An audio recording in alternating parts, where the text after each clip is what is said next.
Thank you all for joining today's webinar. We're going to be going over defining scope, responsibilities, and decision rights in the planning relationship with my virtual COO and Wealthbox. Just a reminder for all of those joining that are looking to get the CFP CE credit for today's webinar, you will need to be on the webinar for its entirety today. Also, reminder to those joining us, we do have Q&A available. If any questions arise during the conversation, feel free to put those into the Q&A portion, and we'll get to those on the back end of the call. With that, I'm Andrew Ladwig, Director of Business Development here at Wealthbox. On a daily basis, I'm working with our custodial partners, broker-dealer partners, as well as our wealth tech vendor and consultant friends. Super excited today to be joined by a friend of Wealthbox, Jen Goldman, who is the founder of My Virtual COO. Jen, before we dive into today's topic, would love to get a little bit of your background and what you do before we dive in. Absolutely. So thanks for having me, Andrew. You know, I always love this with you and Meg and the crew. We have been around for over 20 years. And what we do is we do strategy and lead through changes around a lot of areas of the business. So to just keep it really simple, we touch on the 4 Ps: your people, your productivity, your profits, and your presence. And then when we've done our work, we either graduate everyone to masterminds or out the door and up to scale. Fantastic. And on that note, there were a couple of kind of key terms for today's discussion. I wanted to kick things off just diving into, what do you actually mean by defining responsibilities and decision rights in the planning relationship? Obviously, you've worked with a lot of different firms that work in a lot of different fashions with their clientele, but what does defining responsibilities and decision rights look like for firms today? Yeah, I think for any business, we understand what it means to define responsibilities. But what we forget about is what level of authority each person has. And that's where the friction really happens, for good and bad. And then we don't know how to communicate through that. So when we talk about specific authority levels, we talk about words like decision maker, strategist, manager, and the list goes down from there. Fantastic. And, when we look at actually creating clarity around those roles and then the actual accountability itself for, what that looks like in terms of delivering value, quality, and actual fiduciary advice, what does that clarity look like? And how have you seen firms kind of take on that process? Yeah. So I'd love to say this all goes real smooth, but it doesn't. So first off, I mean, we certainly have accelerator techniques. So I'm going to come to it from the angle that we've done with many businesses, and that's documentation. So we'll get into this. Obviously, we'll show it, but charting out the levels of authority, understanding what authority level means when you say decision maker versus a manager, and literally putting names in those boxes. So this audience is very financially savvy. So I would say Excel works fine, Lucid works fine. It doesn't matter. But the point is to get it on some type of visual document where everybody can kind of put names in, take a step back, take a breath, and come back another day and refine it. It's all about documentation because what that does, and for those of you who've heard me speak before, this is about neuroscience. This is about affecting change in a way that people don't freak out, or as we call it, flight, fight, or the new term by Terry Real, who's an expert, fix. And so we've got to find ways to communicate in a way that we don't all back each other into a corner and we actually have some nice open dialogue. And as I think about this towards the back end of this conversation, how can those clearly defined expectations and the roles that come along with it, what does that do to actually improve trust and client engagement on the back end? Because I think that's where a lot of folks want to get, right? Perhaps we can maybe start to kick things off with some examples from your work, but what does that actually look like on the back end? And how does that actually improve trust in the client engagement itself? Yeah, I don't think people hesitate so much when they're in the client engagement. So let's give a real example. You have a client meeting, right? And you have a decision maker in the room, and then you have a coordinator. Now, let me bring it to our jargon. The decision maker is the lead advisor. They're making recommendations, they're talking with the client, and they're deciding what to do next or what to focus on. And then there's that coordinator. That could be the CSA, the paraplanner, the associate advisor. And they're in the room coordinating the execution of that decision. So if you have those clear lines in the client meeting, the client doesn't feel friction. What they see is this amazing blended, well driving team where one is clearly making decisions and the other's carrying it forward and bringing it to life. I think the client non-verbally feels that they're in better hands. They feel like they're not dealing with any drama Right.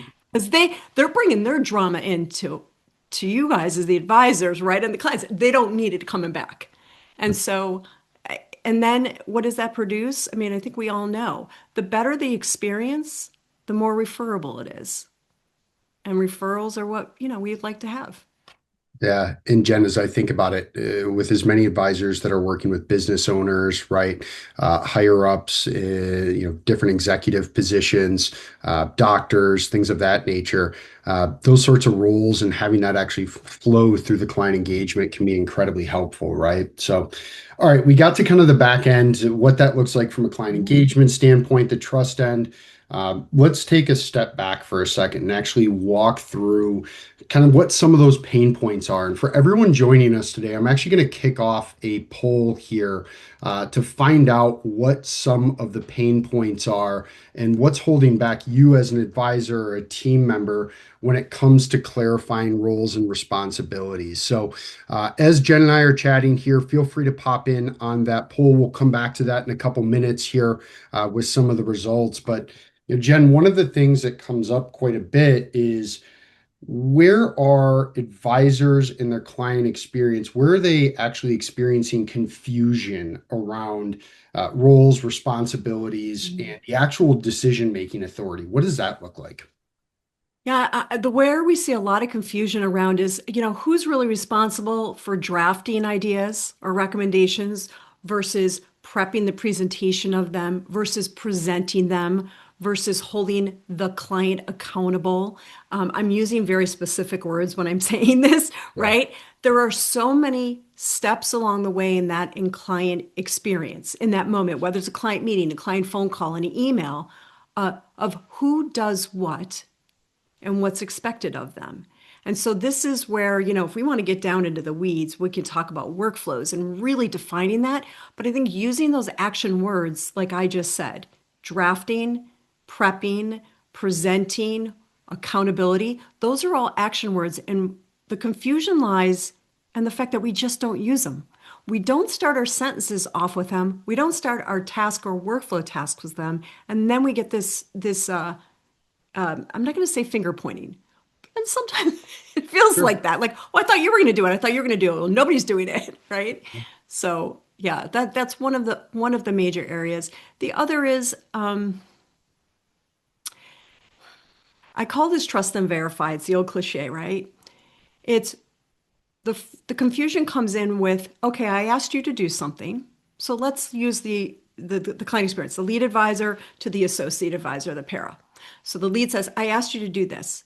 And the para says, I did. But the lead says, but this wasn't done. Now, this is where the confusion and frankly, the friction comes in. Well, you didn't ask me to do that. I didn't know to do that. I wasn't trained to do that. No associate or para is going to say that usually, Yep.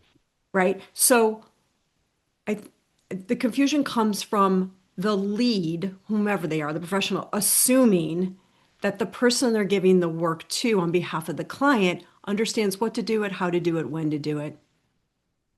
We just don't spend enough time on that. And that's where you get that friction, not only quote behind the scenes, right, before you meeting and having that client experience, but even in the client meeting. Yeah. It's really interesting because one of the conversations, especially going to a couple of industry conferences last year, in hearing about the growth of firms and bringing on new associates, new operation staff, new advisors, even bringing in new management folks. A lot of this changes, right, as firms continue to grow, change how they're serving clients. So, one of the phrases that I took away from a couple of these conversations is actually defining the scope of what someone is doing in their current role today, right? What is lacking some of that scope definition create for firms? What are some of the issues that come along with that, especially for a growing firm where the scope of what they're doing is vastly different from 12 months ago or even 3 or 4 years ago when they were working at the firm? What does that actually create within the firm? What issues does that create? Well, the worst issues, disengagement and them looking for another job. We see disengagement more often than the executives see because they're so in the weeds themselves that they're not even seeing somebody's checking out because they're lost. They're confused. They feel like you're asking me for one thing and then you want another and then I don't have clarity and then you don't really spend time on training me. And listen, I'm a business owner too.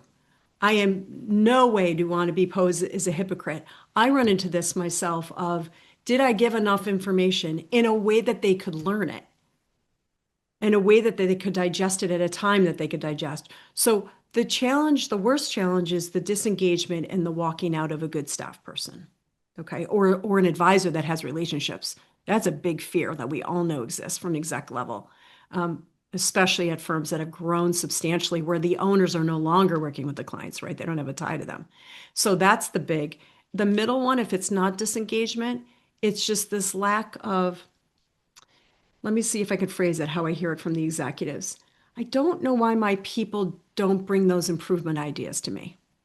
Sure. So, coming one back from disengagement is we're not improving as a business. For example, our training of our new paras, or it's not getting any better. That that's where most of the time I see, and that's where you have stagnant growth now. That's where the execs say, you know what, if we brought on a whole slew more of clients, or let's say we're bringing on IR as advisors, we couldn't handle it. We're going to drop the ball. The quality is going to lag. So when you ask me, like, what does that cause? Lower quality of service, lower quality of work environment, which leads to lower productivity and forward thinking, disengagement, lack of staff retention. It's Yeah, a and lot.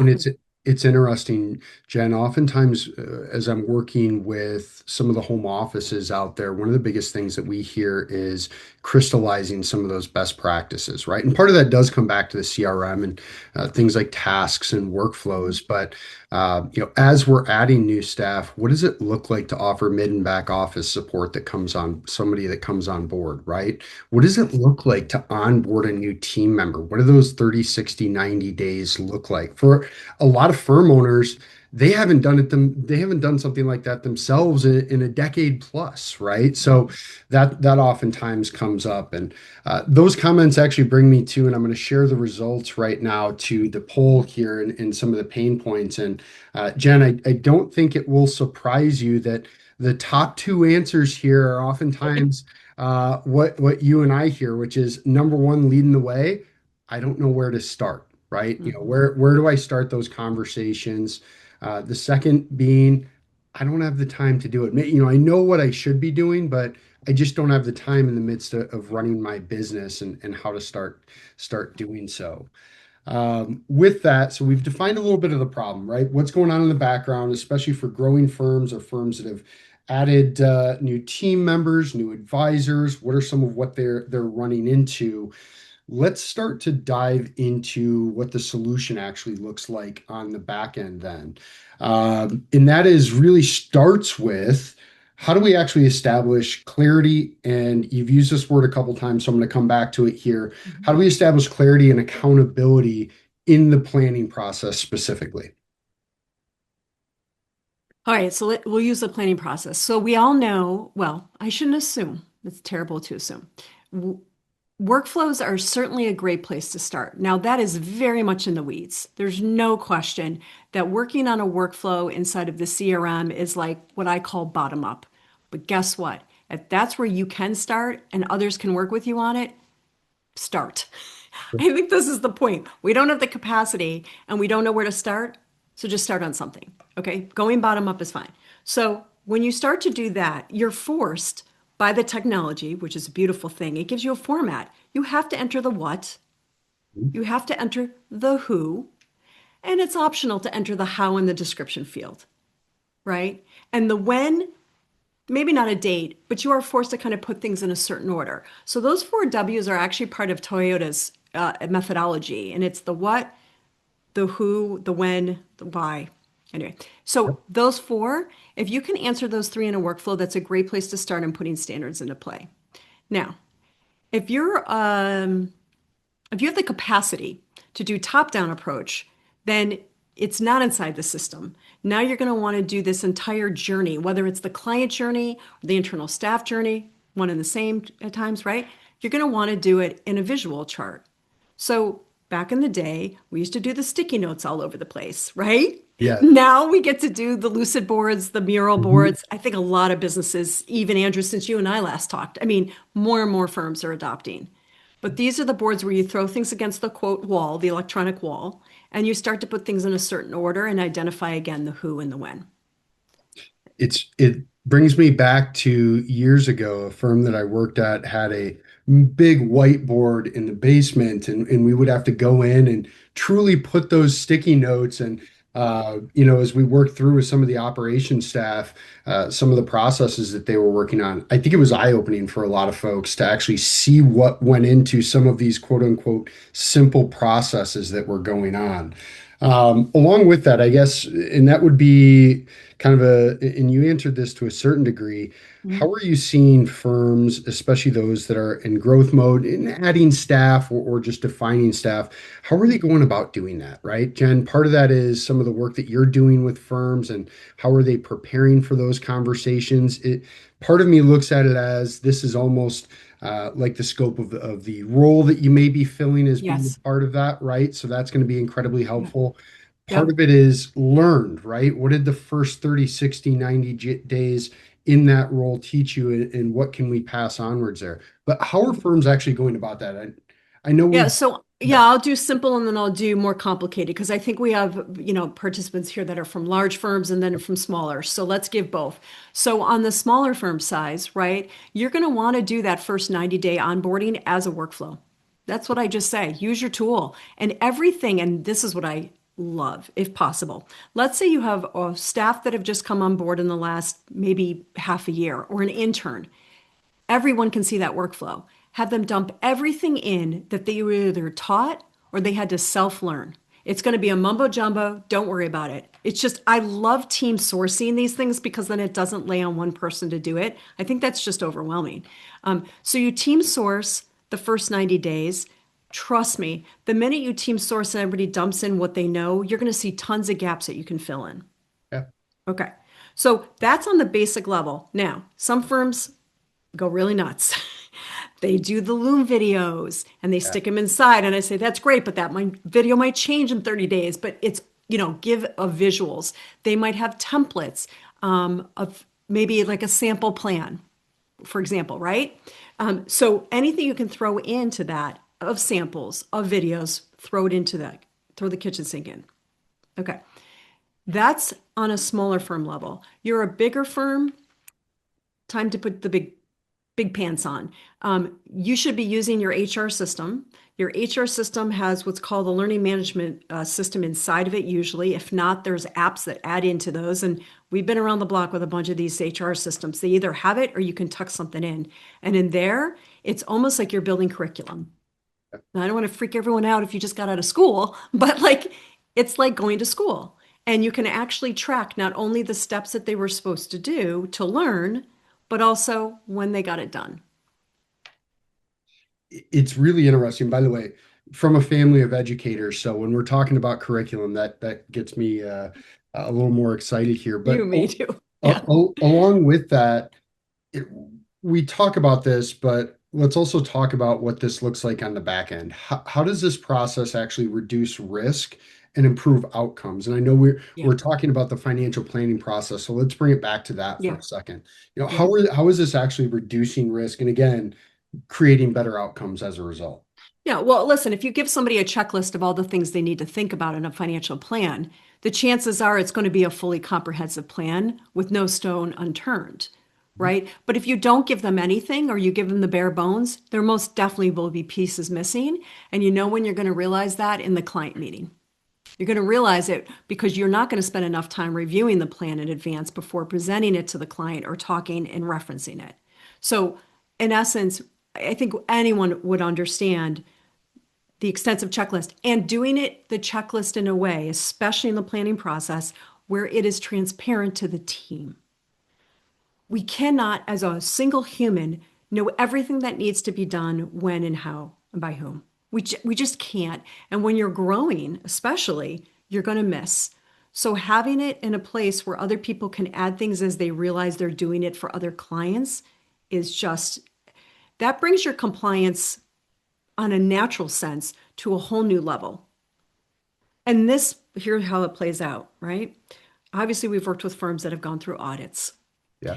If they go through an audit and the auditor guesses, questions their process for doing a plan for a client, or maybe there's unfortunately, it seems to be a potential infraction, right? Like the client is not happy and it has expressed that. Uh, it is so wonderful to pull up the process and say, this is everything we've gone through. And that shows, if nothing else, to the auditors, it shows goodwill. Like we have a process. We don't just throw things against the wall. We're not just guessing here. Even our lowest level person is a part of that process, and we followed it. Did we do perfectly? Maybe not, but that's not the point. The auditors are not, to me, what we've seen, they're not looking for perfect. They're looking for good standardized processes that guide the team properly to do the proper fiduciary work for the client. That's it. And you know what? There's an area that we haven't touched on quite yet, but I do think this is incredibly important for. And that's actually, you hear the word or the term COIs, right? Centers of Yeah. influence.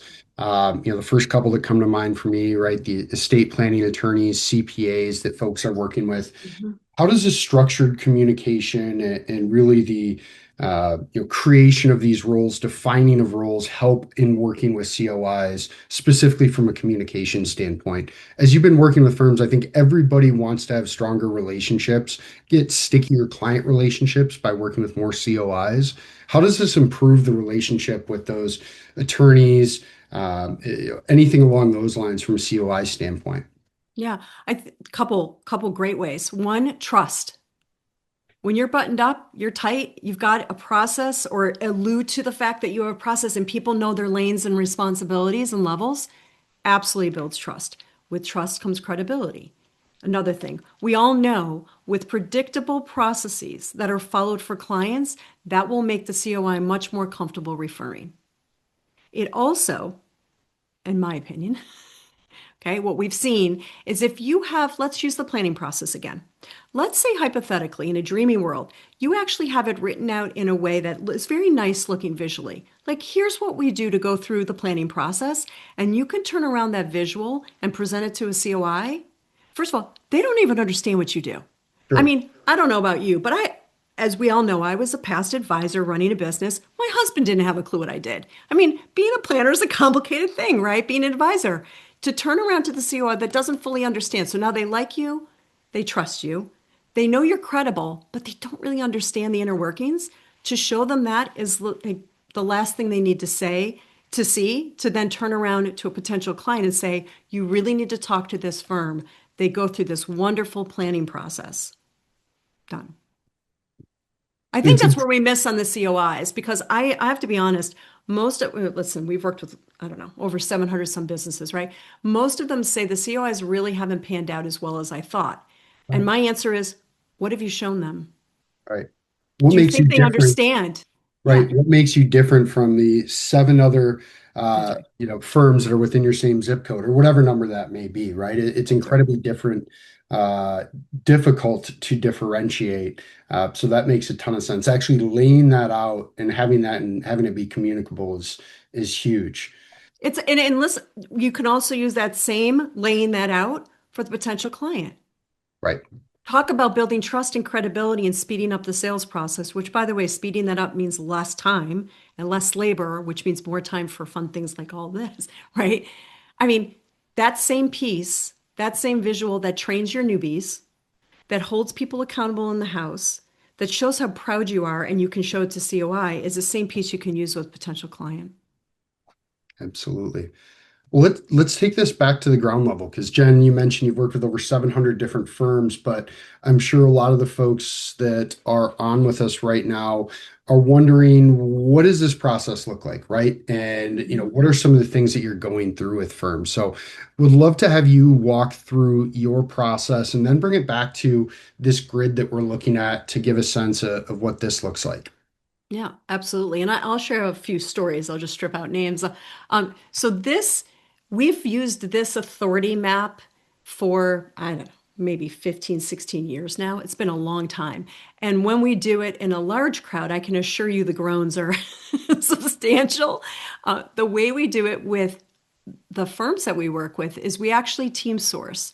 So we have a group of, I would say, middle managers and execs on the call, small business, big business. It could be one person, it could be five, it could be 20. And we have them put names in the boxes. Okay. And the act of, this is neuroscience and muscle memory put together, but the act of putting in names makes them realize how confusing they are there. How many cooks are in each kitchen? Each of these cells is a kitchen, okay? And how, and it explains to them why they feel so overwhelmed and lack the capacity. So we believe in visuals, allowing people to come to the epiphanies of what they need to focus on and what they need to change instead of telling them we're selling them. And so this is a wonderful way to team source, make it easy, have them fill in their authority levels, and keep working on this every quarter. And I can assure you, the businesses that we've done this with, and I have to refer to my notes, we've done it with almost every business at this point because this is where the friction is happening, to be perfectly honest. I think all the businesses are well intended, do wonderful things for their clients, care about each other, but they just can't get through the muck of overlap of duties and authority. And so the businesses that do this really well, this is when they start identifying the hires they need to make, the talent they need to shift or upskill. And that's when we get into that, what we talked about earlier. How do you onboard somebody in the first 90 days and kind of give them that? This starts to identify the areas that you need to train people up on. And then from there, you know what? Why don't you show the second chart? Let's do the responsibilities chart with it. Huh? And I'll explain this, but this is the team sourcing of everyone jumping in, putting in their roles and all their responsibilities. And within literally a 1 hour call with the team, this is filled out. It's phenomenal. I think it's the most fun as a geek that I am for ops. And by filling this in, then people start to give the groans. They start to move things into the shed of what they really don't want to be doing. And the shed becomes the column for the people you want to hire or the things you want to automate or outsource. That's a huge question. What can we automate, outsource versus what do we need to hire in? Jen, before we leave this prior page, there's a couple of really good questions that come out of looking at this.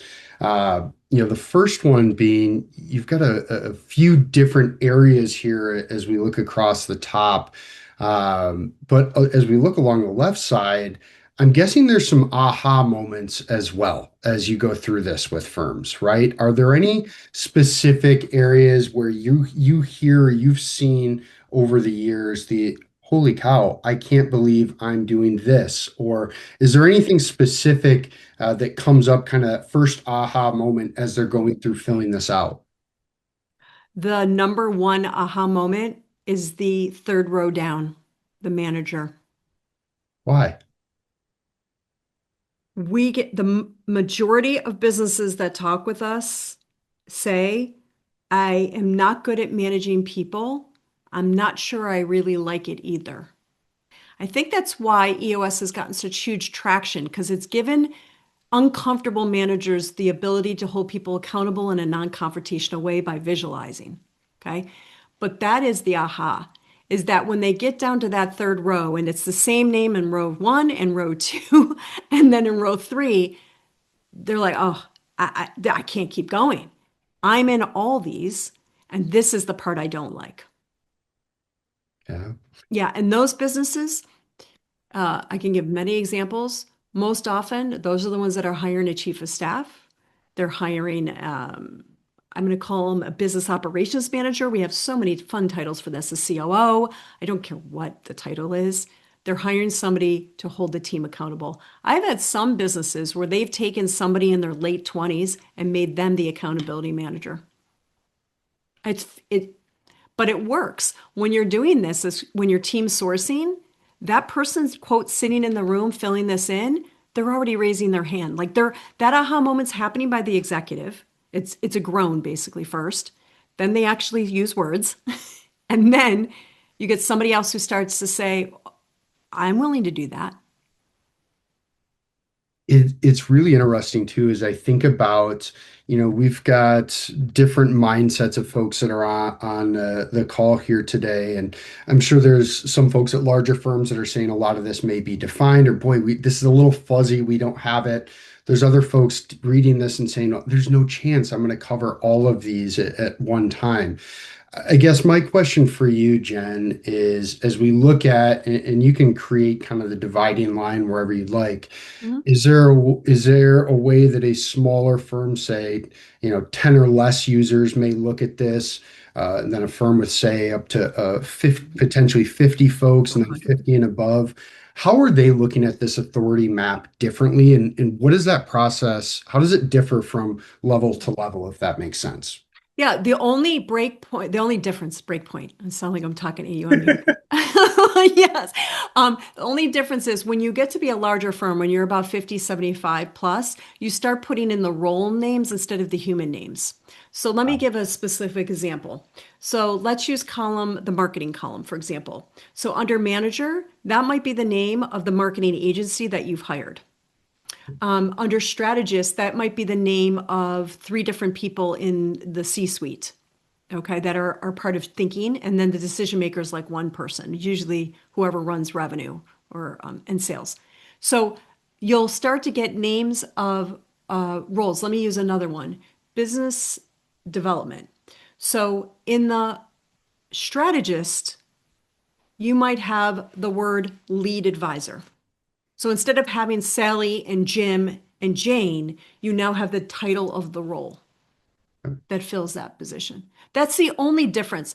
The other difference is the amount of groans. I mean, to be perfectly honest, if you're a business of, we've done this with businesses, three or four people, okay? And the three or four people have their names in a lot more of these cells, but they all have to be done.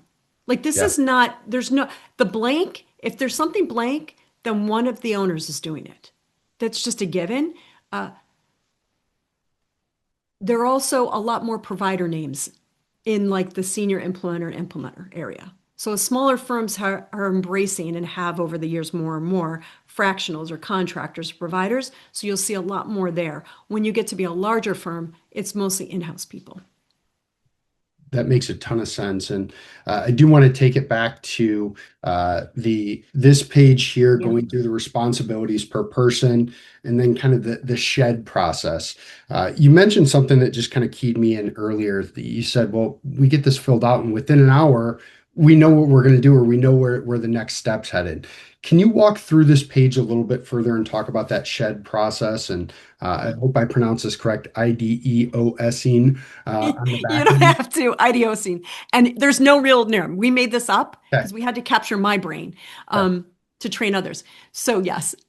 So the process is very simply, right? You can do this in Excel.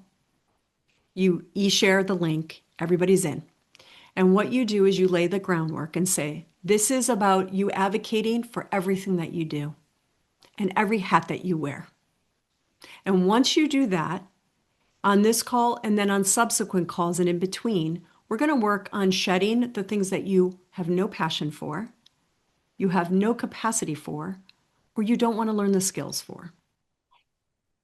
Or you know it needs to be shed because your time is more valuable doing one of the other responsibilities. What comes out of this? Like, what's the immediate reaction? What are folks finding out as they're going through this process? Yeah, well, you have different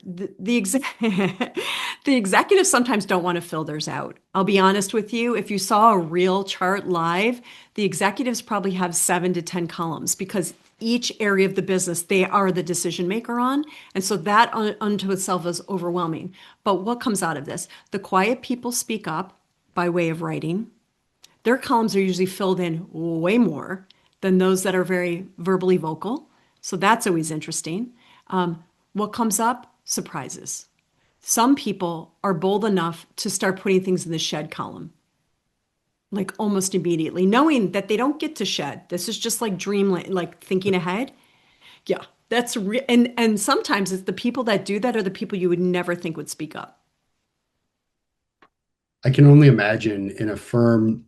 Let's say you've had an operations staff or a junior advisor who's been working with you for years, doing a fantastic job, but you're going to walk away from this process learning very quickly what they love, what they may not love about what they're doing.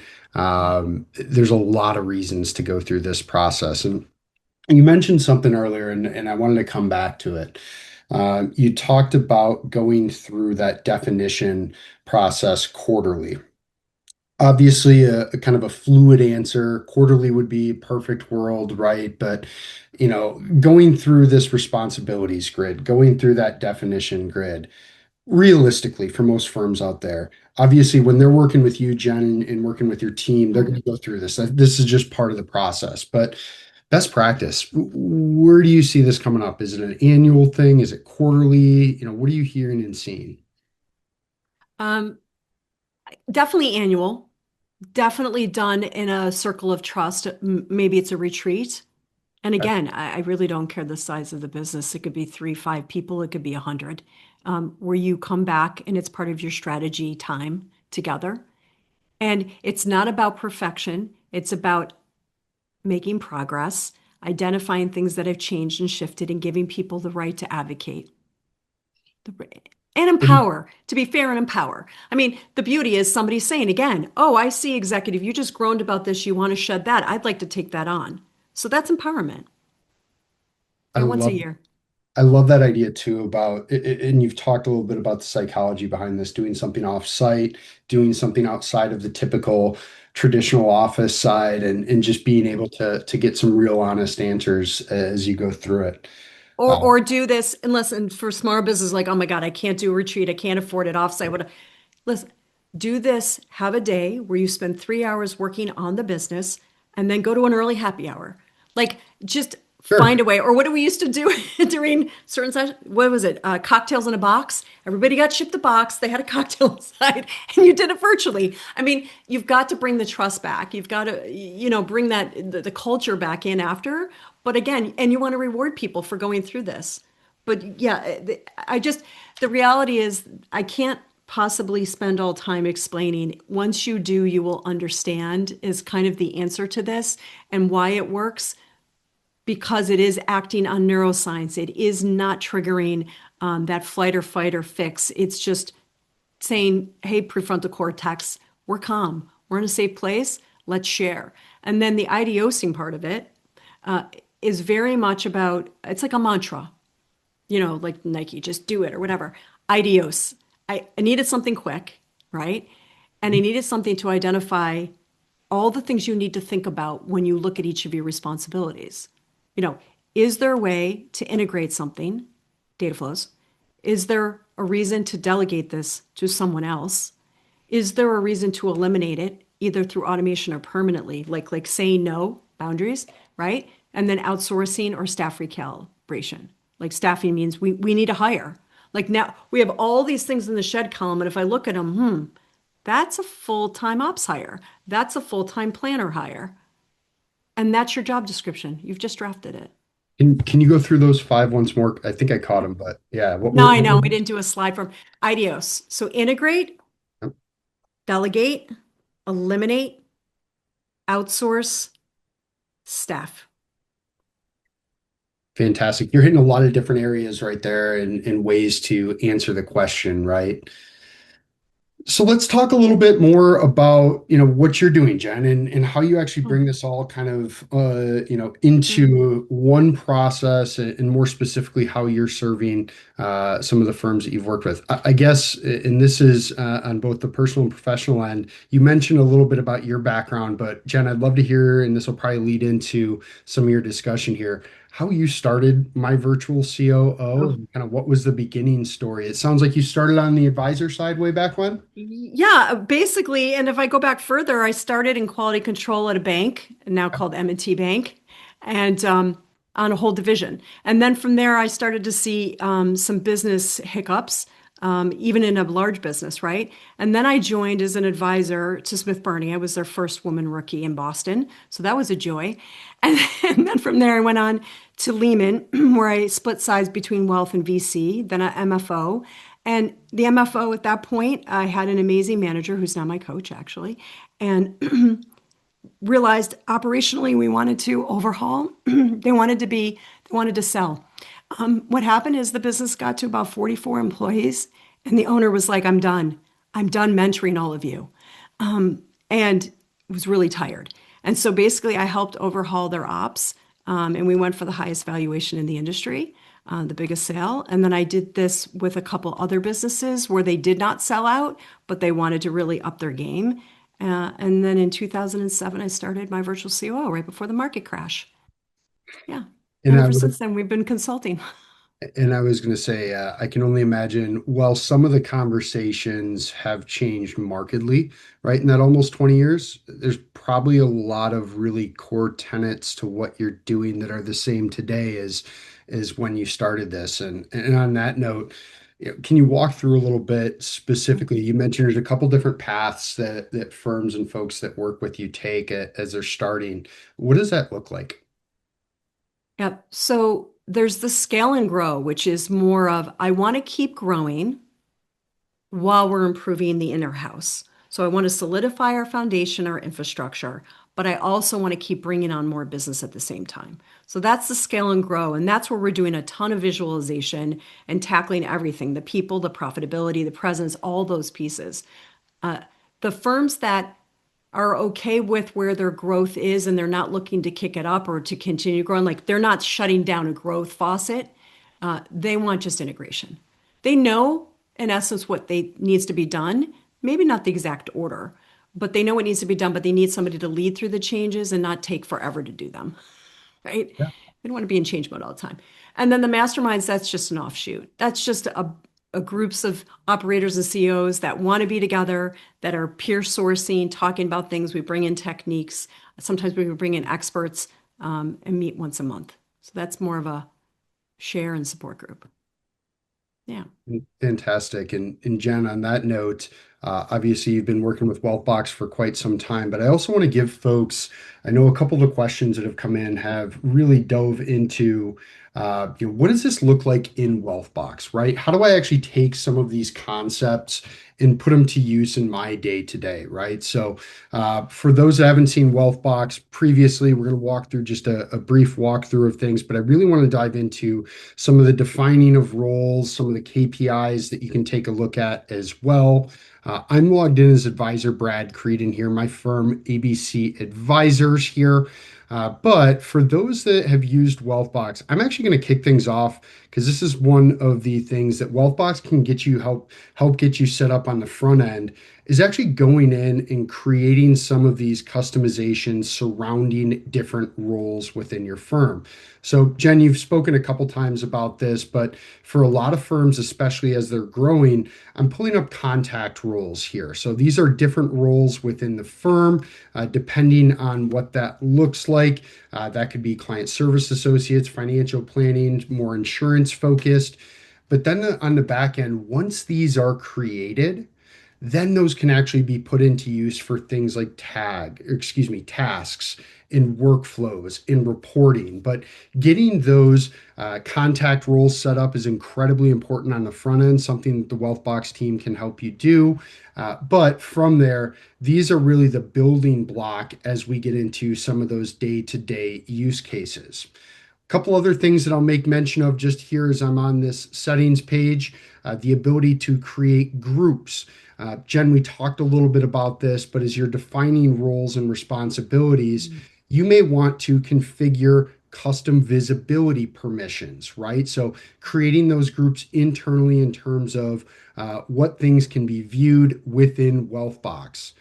The second that comes up quite a bit is teams, right? Taking that concept of individual roles, but then creating teams along with it. And there's a couple instances specifically with tasks and workflows where having a client service team, having a marketing team, having a compliance team built within here can really help. So as you're going through some of those processes and projects, along with Jen or just working with your team, taking those roles that are defined, the scope along with them, actually getting them in Wealthbox and utilizing them on an ongoing basis. Now, I'm actually going to go back to our homepage here because I want to show a couple examples of what this looks like in a day to day. So I'm going to pull up here. We had a previous task for our client, Delilah Jones. Now, when I click on Delilah's name, it opens up our right flyout panel. Boom, right away, I can see which roles and which specific folks within my team are assigned to working with Delilah or the Jones family right here. Again, quick and easy when we talk about being able to utilize this on an ongoing basis. I want to be able to see these so I have the correct person. I can create a task. I can make that phone call or send that email directly right out of Wealthbox without jumping from page to page. Now, there's a couple other use cases here that come up quite a bit, and I'll start with the idea of tasks and workflows. This oftentimes is going to come up as we're thinking about multi-step processes with multiple people within the firm. Now, as I pull up this new client onboarding workflow for Bonnie Lee, as I go through this workflow and I complete these steps, I can assign these out to whether it's an individual or I could assign this out to a team, right? So I can have the correct folks pick up that step in the process and make sure that that gets completed. Now, as we're also thinking about this, there's the accountability aspect of having tasks and workflows created, but also completed. A lot of that will also tie back into being able to report on what's going on within your firm. So when I think about reports, a lot of this is going to come back to, depending on the roles within the firm, it's going to be pulling up things like RMD reports, birthday reports, client segmentation reports, but also things like opportunity reports, project tracking, referral tracking, all in one spot. Jen, one of the things that you talked quite a bit about, and it's an area of Wealthbox that we see a lot of firms utilize, is projects. So think about those ongoing projects internally at the firm. Most often we hear about in-person seminars or webinars, even just internal projects that you're working on for you and your staff. Having all of these built out and utilizing these within Wealthbox, and specifically as I pull up a sample project here, if I've got a financial planning summit coming up and I'm going to have clients and prospects there, number one, I want to track who's going to be joining us, right? So I can relate contacts back to that. I can kick off workflows right from here. I can add notes. So I could say, hey, Jen, we've got the venue and the food all prepared to go. Hey, did we get these documents ready to go? I know we're going to have these handouts. Are those prepped and ready to go? All of that can be tracked within projects and reported on in the back end. So when we talk about accountability, having all of these built within projects, again, anything internal, whether they be webinars, seminars, internal projects that you're working on, are incredibly important. And a lot of this feeds back, Jen, into this concept of dashboards. So actually taking some of those reports, and I know oftentimes we hear the term KPI or key performance indicator, but keeping an eye on what's going on within the firm. There's two really core use cases for our dashboards that I see used all the time. The first is the advisor dashboard, where I can see anything that's going on within my practice. So who am I serving? How many net new clients have I brought on? Client reviews that we've got coming up. That quick and easy view of what's going on within the firm. Jen, to me, this is that Monday morning meeting where I need to see everything that's going on within the firm, prep for the week, and get going from there, right? Second use case oftentimes comes back to a client service dashboard. And especially when you're working in a team concept, you've got multiple people working through various tasks and workflows. I want to see everything that's going on within my firm from an operations standpoint so that if Jen's going to be out next week on vacation, we can make sure that nothing gets dropped. If I'm going to be out at a dentist appointment later this week, we can make sure that my tasks get taken on. But to me, this is that dashboard from a client service standpoint when we talk about accountability within a firm that's going to be incredibly important as you look into the future.